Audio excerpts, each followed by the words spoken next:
Սպանությունը շարունակվում է, հարգելի քաղաքացիներ։ Նորից ես գտնվում եմ դատապարտյալների հիվանդանոցի այս մուտքի մոտ։ Հենց նոր հանդիպեցի Ստեփան Սամվելյանին, երեք ամբողջ օրը երկու շտապօգնության մեքենա է եկել այստեղ, նրան բուժօգնություն ցուցաբերելու համար։ Ճնշումը ահավոր բարձր է եղել, զարկերակային 220 է արձանագրվել։ Տեղափոխել են նորից Գրիգոր Լուսավորիչ կենտրոն, բժշկական կենտրոն։ Պարզվել է, որ այդ կալիումի եւ կրեատինինի քանակը այնքան բարձր է, որ ինչ-որ նեֆրոլոգ է եկել եւ ասել է ձեզ անհրաժեշտ է դիալիզ, բայց այդ փաստաթղթերը, որը երեք կատարվել են այդ հետազոտությունները, այս պահին գտնվում են այս քրեակատարողական հիմնարկում, բայց քրեակատարողական հիմնարկի հերթապահ բժիշկը Կարեն Կարապետյան ներկայացած անձը ինձ այդ փաստաթղթերը չի տրամադրում, որովհետև հավանաբար հատուկ ցուցում ունի չտրամադրելու այդ փաստաթղթերը,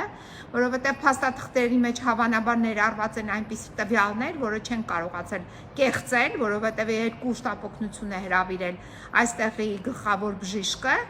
եւ հետո այդ երկու շտապօգնություններից հետո տեղափոխել են հիվանդանոց, հետո էլի հետ են բերել այստեղ։ Հիմա շարունակաբար փաստացի այս մարդուն, այսինքն որին անհրաժեշտ է դիալիզ, դուք պատկերացնում եք, դիալիզի հիվանդի չեն տրամադրում դիալիզ, հատուկ երեք շատ վատ է եղել, վատացել է, այսօր բերեցին նոր իմ մոտ չափեցին ճնշումը էլի բարձր էր, տվեցին կապտոպրիլ, որը իրավիճակային դեղամիջոց է, այսինքն կտրուկ իջեցնում է զարկերակային ճնշումը, բայց բժիշկը հստակ ասել է նեֆրոլոգը, որ քո երիկամային անբավարարությունն է հետևանքը քո այդ հիպերտենզիայի, հետևաբար դու պետք է ստանաս դիալիզ, հոսպիտալացվես, այդ դիալիզի գործընթացը սկսեն, որպեսզի օրը մեջ նա ստանա այդ բուժօգնությունը, բայց դիտավորյալ հիմա սրանք չեն տրամադրում այդ բուժօգնությունը, այսինքն միչև այն չգիտեմ որ աստիճանի ուզում են անել, որպեսզի մարդու սիրտը կանգ առնի։ Սա է սրանց վարքագիծը, այս մարդակերների եւ ուրիշ ձև չեմ կարող բացատրել, փաստաթղթերը փաստորեն երեկվա բուժօգնության, որը այնպիսի փաստաթուղթ է, որը պարտադիր պետք է տրամադրվի հիվանդին, ձեռքը պետք է տրվի,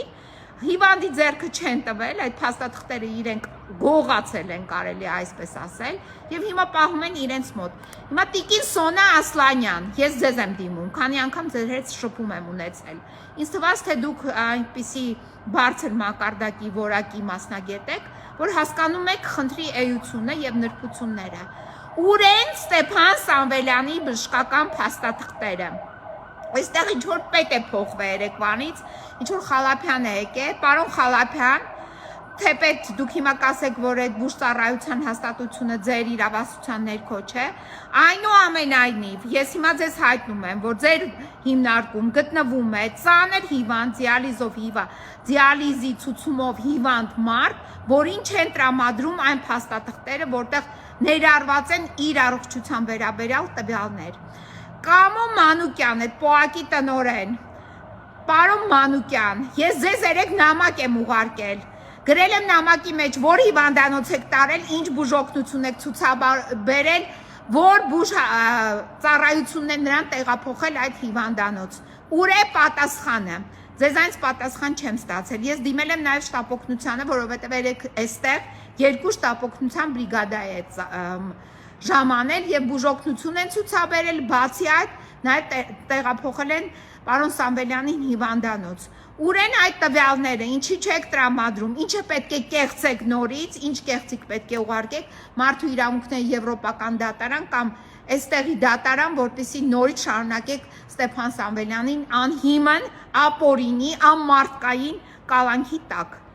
Որն է ձեր այսօրվա վաղվա կեղծիքների այս շարունակությունը եւ որն է այն լուծումը, որը ինձ պետք է տրամադրեք։ Ես ձեզանից պարտադիր պահանջներ եմ ներկայացնում։ Լսեք, դուք ուղղակի չեք հասկանում ում հետ գործ ունեք։ Այն փաստաթղթերի տակ, որ գրում եք, որ Ստեփան Սամվելյանը առողջ է, նա դիալիզի կարիք չունի եւ ներկայացում եք դատարանին, ով որ ստորագրել է այդ փաստաթղթի տակ, նա դատվելու է։ Բոլոր նրանք այստեղ այսօրվա այս հերթապահ բժիշկը, որ ինձ չի տրամադրել այն փաստաթղթերը, որ Ստեփան Սամվելյանը երեք եղել է հիվանդանոցում, նույն այս բժիշկը, ով չի տրամադրում բուժառուին իր հիվանդության վերաբերյալ փաստաթղթերը եւ ինձ նույն այս մարդիկ էլ պատասխանատվության են կանչելու։ Ուղղակի նրանք չեն հասկանում ում հետ գործ ունեն, այսքանը։